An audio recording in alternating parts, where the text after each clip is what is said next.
Hey girl, what you doing? Nothing? Okay, good, because guess what? It's time for Domestic Detective, where we talk true crime and hang out at my house together. Usually we clean it. Last week we did self-care. This week we're going to make us a cup of coffee, sit at the dining room table, and discuss the JonBenét Ramsey case. So let's get to it. I gotta start by saying that I'm just a lady with some kids, some degrees, and a love for true crime that dates back to childhood. It's important that you do your own research and form your own opinions. Everything that we talk about today is available through public news sources. When referencing this case, the world usually sees glitz and glam.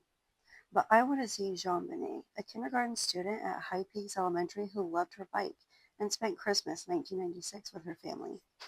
Now that we've changed into something a little more comfortable, let's sit down at the table and enjoy the sunset together.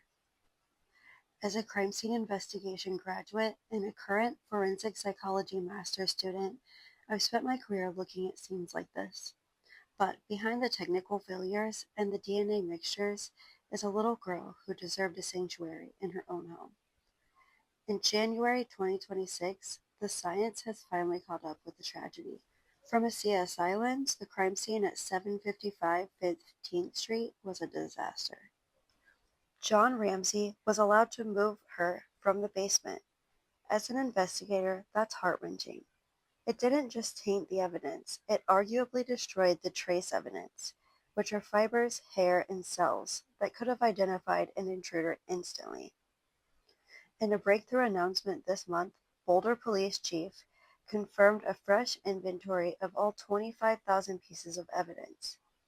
They are retesting items that were below the limit of detection in the 90s, focusing on the basement window and the specific area where JonBenét was found. This is the part that gets me excited as a scientist. We've talked about YSTR testing before, how it filters out female DNA to find the male profile.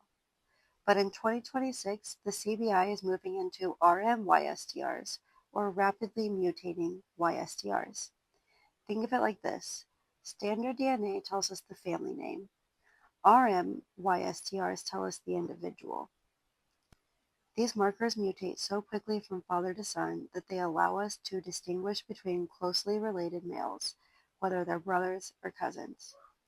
If the DNA found on JonBenét's clothing belongs to a specific person on that 700 person of interest list, RMYSTRs are the only way to prove exactly who was there.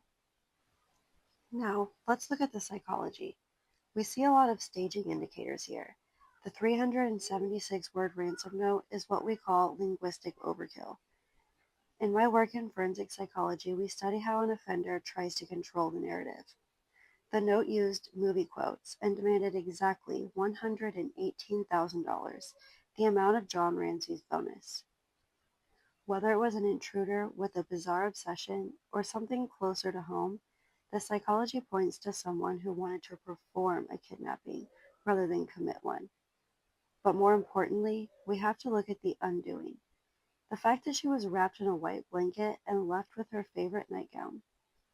In psychology, that suggests a perpetrator who felt a need to comfort the victim after the fact. At the end of the day, JonBenét wasn't a case file. She was a daughter and a friend. As we watch the CBI process these new leads in 2026, we aren't just looking for a conviction. We're looking for the truth, for a girl who never got to see her 7th birthday. I'm the domestic detective. We're going to keep watching the labs because the silence in the basement is finally starting to break. In 1996, the world was focused on the stage. In 2026, we're focused on science. Thanks so much, everybody, for coming. I love you. Bye.